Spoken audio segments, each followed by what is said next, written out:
Welcome to Just the Facts. I'm Alex. And I'm Ben. Today, we're talking about a story that feels, well, both familiar and unprecedented. The deployment of the National Guard in Washington, D.C. We've all seen the images, armed soldiers on the streets of the Capitol. Our goal today is to look past the images and get to the facts. What is this mission? And more importantly, what are the hidden costs for the citizen soldiers who answer the call? So, Ben, let's start with the basics. What are the numbers? Okay, let's break it down. According to reports from Military Times published in late August 2025, the deployment involves roughly 2,300 troops. It's a mix, about 900 from the D.C. National Guard, and another 1,300 brought in from 6 states, including Tennessee, South Carolina, and Ohio. They were deployed under an order from the president citing a crime emergency in the district. A crime emergency, but what's their actual mission? I read it started with tasks like community restoration projects. Yeah. That sounds very different from armed patrols. Exactly. And that's where the story shifts. The mission it's evolved. Defense Secretary Hegseth authorized these troops to carry service-issued weapons. The president himself visited the troops and suggested the deployment could last 6 months or longer, with a potential expansion into more direct security roles. That ambiguity, or longer, is where the hardship really begins. Let's talk about that hardship, because it's something I think most people don't consider. Yeah. I see a uniform, not the person inside it who just left a life behind. These are National Guard members. Can you explain in practical, everyday terms what that means? It means they live a dual life. They are civilians first. Right. There are mechanics, our nurses, our IT specialists, our small business owners. They train 1 weekend a month and 2 weeks a year. But when they're activated for a mission like this, they leave their full-time job and go on active duty military pay. And that's the financial hit comes in. Right. Let's make this real. Imagine a police officer in Ohio with, say, 10 years on the force. Okay. They're probably making a solid middle-class salary. Yes. They get called up as a National Guard sergeant. How does their pay compare? The difference can be staggering. While military pay has benefits like housing allowances, the base pay for an enlisted soldier, even a sergeant, often just doesn't compete with a specialized mid-career civilian salary. A family could see its monthly income cut by 30, 40, or even 50% overnight. Wow. And the mortgage, the car payment, the grocery bills, those don't get cut. So what's the safety net?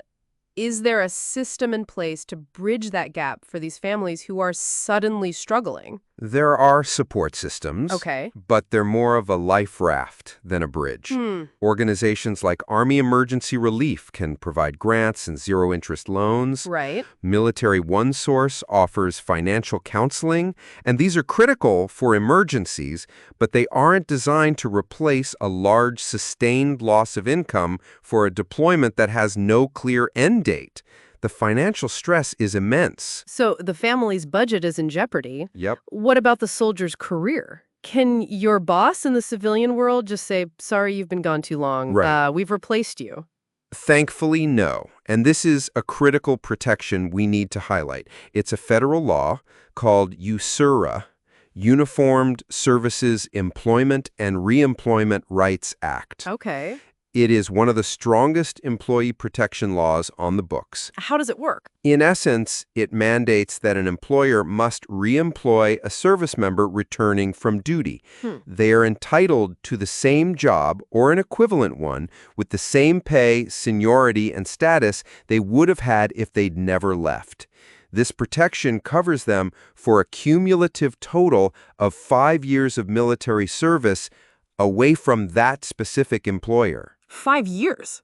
So their job is safe. The job is safe, but the uncertainty creates other problems. For the soldier, a prolonged deployment puts their career progression on hold. Right. For the employer, especially a small business, it's a huge challenge to plan their workforce when a key employee could be gone for an unknown length of time. USERRA is a legal shield, Yeah. but it doesn't eliminate the disruption for everyone involved. Which brings us to the biggest picture here. We have soldiers leaving their careers, families taking a financial hit, and a military presence on the streets of the nation's capital for an indefinite period. Ben, what does the American public think about this? It's a complex and sensitive issue. Historically, there's a deep-seated principle in America of not using the military for civilian law enforcement. Right. Public opinion research from institutions like Lawfare and polling on past domestic deployments show that while people want to feel safe, Sure. they are generally uncomfortable with seeing soldiers perform police duties. It raises fundamental questions about civil liberties. So, when you put it all together, the financial strain on families, the disruption to civilian careers, and the public's unease about the mission itself, it paints a picture of a deployment with very real and very high costs. Costs that are measured in dollars, Yeah. but also in stress, uncertainty, and the erosion of a long-standing American principle. It's far more than just soldiers on a street corner. Now, here's a question we'd like you to think about. Knowing that a domestic military deployment can cause significant financial hardship for the very soldiers carrying out the orders, where do you draw the line between ensuring public safety and protecting the well-being of our citizen soldiers and their families?